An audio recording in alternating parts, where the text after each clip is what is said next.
start on State Highway 40. The exciting Jungle Cruise speedboat ride is a 5-mile trip along the Silver River through dense jungle growth and beautifully landscaped banks. Climaxing the ride is a visit with a colony of wild monkeys, introduced into the Florida jungle as an experiment many years ago.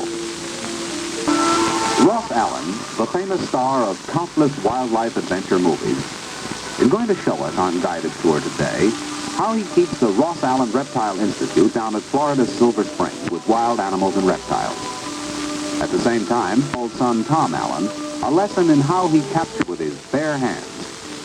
They're cruising along the Silver River, keeping a sharp lookout for the elusive gators. Ross has spotted a big 8-foot alligator in the water, and over the side he goes. One snap of a gator's massive jaws, or even a well-directed flip of its heavy tail, is enough to kill a man. And Ross Allen is one of the few men in the world who dare to stalk the big reptiles this way, right in their own element. Not many men would come to grips, unarmed and underwater, with a 200-pound monster like this one. Ross has had lots of experience, though, and he's never yet lost a fight with an alligator. As he puts it, you only lose a contest with them once, and he's learned never to underestimate the strength and speed of the big gators. Ross is beginning to get this monster under control, and in just a few seconds he'll have another fascinating exhibit for the Ross Allen Reptile Institute. The wildlife expert travels all over the world to capture the animals he has on display at Florida's Silver Springs, but he stalks many of them in the Florida swamps and jungles, too.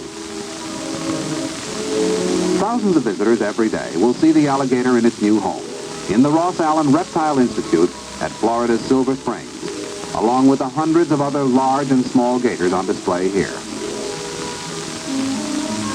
The Ross Allen Reptile Institute is a fascinating attraction, and the old Francis Osceola is one of the residents of the Indian village at Ross Allen's Reptile Institute. Here he demonstrates, as he does for visitors to the village, how the Indians wrestle and subdue alligators deep in the Everglades. Once the alligator is wrestled onto its back, it can actually be lulled to sleep by gentle strokes on its stomach. It takes only a few sharp grunts and a gentle poke to bring the gator completely back to its senses, full of fight and ready to go. One of the lecturers at Ross Allen's Reptile Institute seems to be having some trouble with a heckler in the audience as he attempts to describe the fine points of a boa constrictor. Well, there's only one way to handle a situation like this, and that is to make the heckler a part of the act. 17-year-old Linda Kennedy, a University of Georgia student, goes along with the gag and tries the boa constrictor on for size. That'll teach her to interfere with a reptile lecture. The Ross Allen's Reptile Institute are filled with unusual and colorful subjects for visitors' cameras, like these stately pink flamingos in their natural setting. It's time for another jungle adventure and another lesson for young Tom Allen as Ross prepares to turn a 20-foot South American anaconda loose in the waters of Silver Springs, just to see how long it takes him to recapture it. Rena Starling, a member of the Institute staff, is an interested and somewhat apprehensive observer. When they let the big snake out burlap sack, he won't have much room to get out of the way.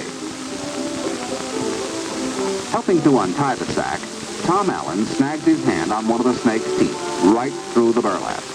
It's only a scratch, though, and the anaconda isn't a poisonous snake, so Ross allows the youngster to continue with the demonstration. Just look at the size of that monster. Heading away from the boat and straight for the guided tour cameras, the big anaconda makes a spectacular sight, swimming through the crystal clear Silver Springs waters. Ross is right behind the reptile, though, and he begins to work his way up to the snake's head while Tom stands by. Now the action really begins as Ross and the enormous constrictor fight it out on the floor of the springs. These are some of the most unusual and exciting films ever made of Ross Allen in one of the most thrilling episodes of his adventurous life. While the anaconda is a non-poisonous snake, it effectively disposes of its prey with a constrictive tightening of its massive coils. In this struggle, the anaconda frequently succeeds in getting one or more coils around Ross Allen.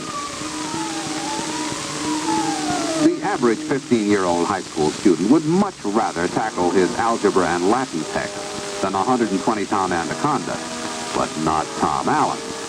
He was raised by his famous father to have plenty of respect, but no fear at all for the wild animals and reptiles that are the family business. When it comes time for Tom to take a hand with the big constrictor, he pitches in with a will and shows that he's learned his lessons well. When it begins to look as though things may be getting out of hand, with the anaconda securing 2 coils around Tom's legs, Ross swims into the rescue. A thoroughly subdued anaconda is returned to its sack by the father and son team after a spine-tingling demonstration here at Florida's Silver Springs. Completely unharmed by the underwater exercise, the anaconda is returned to the Reptile Institute area and turned loose, so that handlers can replace the big reptile in its exhibition enclosure. In the rattlesnake enclosure at the Reptile Institute, where lecture demonstrations are given every hour, Ross persuades some eastern diamondbacks to strike at toy balloons, displaying their lightning-like speed. These poisonous reptiles are every bit as dangerous as they look. And while Ross may appear to be somewhat incautiously strolling among them, he's actually alert for the slightest movement by any of the snakes around him. This little wriggler may look harmless enough, he's only several inches long, but it's a deadly eastern coral snake, one of the most poisonous found in this country. The brightly colored coral snake, like most venomous reptiles, will seldom strike at a human unless provoked. And this one appears to be provoked enough right now. Holding one of the diamondback rattlesnakes up for inspection, Ross Allen exhibits the buttons or rattles on the snake's tail. This end of the snake makes all the noise and fuss, Ross says, but it's...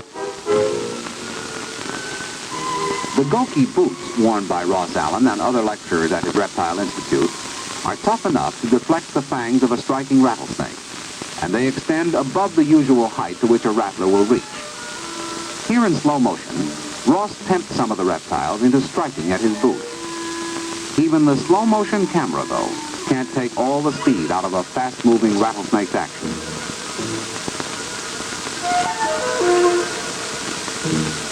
Rattlesnake milking, or venom extraction, is one of the unusual demonstrations given every hour at the Reptile Institute.